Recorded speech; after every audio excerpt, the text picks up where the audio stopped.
امریکہ اور اسرائیل کا ہر وقت یہ رہا ہے موقف کہ ایران کو ہم نیوکلیئر ویپن بنانے نہیں دیں گے، کہ اگر یہ سمجھتے ہیں کہ اس سے ایران جو ہے ہتھیار چھوڑ دے گا تو ان کی غلط فہمی ہے۔ ایران کربلا کو یاد رکھتا ہے اور یہ سمجھتا ہے یہ دوسرا کربلا ہے۔ آج اس کا حال یہ ہے، کل دوسروں کا بھی حال ہوگا، میں آپ کو بتا دیتا ہوں۔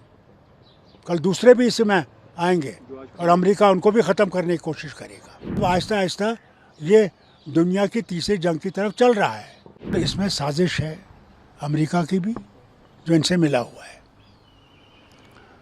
ان کو غازہ چاہیے، وہ غازہ کچھ عیش کا علاقہ بنانا چاہتے ہیں جس میں ٹرمپ کی کمپنی کا ہاتھ ہے، اس لیے وہاں پہ بھی کون مارے جا رہے ہیں؟ جو وہاں کے رہنے والے ہیں، ہزاروں میں مارے جا رہے ہیں، روز مارے جا رہے ہیں۔ یہاں تک کہ یونائٹڈ نیشنز جنرل اسمبلی میں ریزولوشن آیا تھا کہ اس کو روکو، میں کوئی ماننے والا نہیں دکھتا۔ اب ایران کا حال ہے، ایران پہ حملہ کیا جا رہا ہے، سمجھتے ہیں کہ ایران کو دبا دیں گے، اور ایران پہ انہوں نے کہا تھا پہلے 2 ہفتے ہم سیز فائر کرتے ہیں، تب تک ہم دیکھیں گے، مت ہو سکتا ہے بات چیت سے حل نکلے گا۔ مگر ان کی یہ ہے کہ رجیم چینج کرنی ہے۔ کیا رجیم چینج کرنے سے کیا وہاں کوئی اچھی چیز بنے گی؟ کیا وہاں پہ کوئی اور چیز آئے گی جو ٹھیک ہوگی، اس سے بہتر ہوگی؟ تو جو ایران پہ آج یہ نیوکلیئر سائٹس پہ اور دیکھیے، یہ تو آج پہلی دفعہ نہیں ہے۔ امریکہ اور اسرائیل کا ہر وقت یہ رہا ہے موقف کہ ایران کو ہم نیوکلیئر ویپن بنانے نہیں دیں گے، نہیں دیں گے، اور اس پہ یہ لگے ہوئے ہیں۔ اور آج ثابت ہو گیا کہ ان کا مقصد تو وہی ہے، اور کوئی مقصد تو ہے نہیں ان کا، اسی کو ختم کرنے کی بات کر رہے ہیں۔ تو میں آپ سے کہوں کہ اگر یہ سمجھتے ہیں کہ اس سے ایران جو ہے ہتھیار چھوڑ دے گا تو ان کی غلط فہمی ہے۔ ایران کربلا کو یاد رکھتا ہے اور یہ سمجھتا ہے یہ دوسرا کربلا ہے، جس طرح ان پہ حملہ کیا جا رہا ہے۔ ایران پر حملہ یہ گردیں مٹا دیں گے، اپنی ہٹا دیں گے، کٹوا دیں گے، جھکیں گے، مگر گردیں جھکائیں گے نہیں۔ وہی تو حسین نے علیہ السلام نے بھی یہی کیا تھا، شہادت انہوں نے مانا نہیں،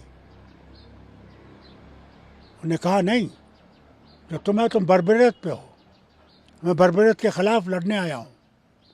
لوگوں نے بہت وعدے کیے تھے ان کے ساتھ لڑیں گے، 72 رہ گئے، مگر 72 میں سے ایک بھی نہیں بچا، مگر بھاگا نہیں، جھکیں گے۔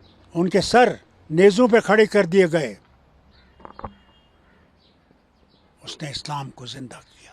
تو ایران پر اس طرح کا حملہ کرنا کیا ایک انڈیکیشن ہے کہ یہ ورلڈ وار کی طرف جا رہا ہے؟ انٹرنیشنل ہو سکتا ہے، افسوس تو مجھے اس بات کا ہے، مسلم ممالک جو وہاں پہ ہیں کہ وہ چپ چاپ بیٹھے ہو تماشا دیکھ رہے ہیں۔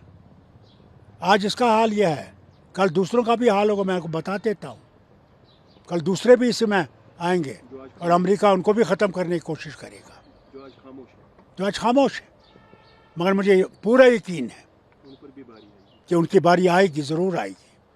اگر آج نہیں جاگے تو پھر اللہ ان کو ہے، بس انتظار کرے، ان کا وقت آنے والا ہے۔ انڈیا پاکستان کو تو ٹرمپ نے انٹروین کیا، یہاں کسی کی پاسبلٹی ہے کوئی انٹروین کرے تاکہ یہ دیکھیے، ٹرمپ کیونکہ اس میں انٹرسٹڈ ہے، اسے جس سے ہم امید کر سکتے تھے کہ وہ اس میں انٹروین کرے گا، وہی انٹرسٹ وہ خود اس میں ہے، یا اب اس کی دوسری جنگ ہے۔ ایک تو پہلے وہ یوکرین سے اور رشیا سے لڑ رہا ہے، اب یہ دوسری جنگ ہے۔ تو اس کا امپیکٹ اس کا مطلب آہستہ آہستہ یہ دنیا کی تیسری جنگ کی طرف چل رہا ہے۔ تو ہمارے ملک پر اس کا کیا اثر پڑ سکتا ہے؟ سب سے بڑا فرق تو یہ پڑے گا آپ کو، آج یہ کچھ بھی کہیں، تیل سب سے انہی کے ہاں سے آتا ہے۔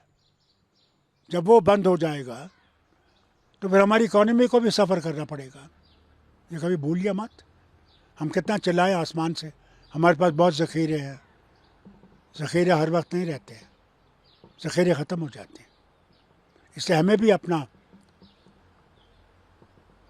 کیا خدشات ہیں انڈیا پاکستان کے درمیان پھر سے اس طرح کے؟ کیا پتہ، کچھ پتہ نہیں کیا ہوگا، اللہ جانتا ہے، کچھ کہہ نہیں سکتے۔ ڈاکٹر صاحب، چونکہ ٹرمپ صاحب نے ابھی وہاں کے فیلڈ مارشل کو کھانے پہ بلایا تھا، انہیں جو ان کی پریڈ ہے اس میں ان کے مہمان ہیں. مجھے نہیں پتا وہ کون سی کھیل کھیل رہا ہے. ایک طرف سے ہندوستان کو بھی رکھا ہے ہاتھ میں, پاکستان کو بھی ہاتھ میں رکھا ہے. کیا پتا وہ کیا کرنا چاہتا ہے.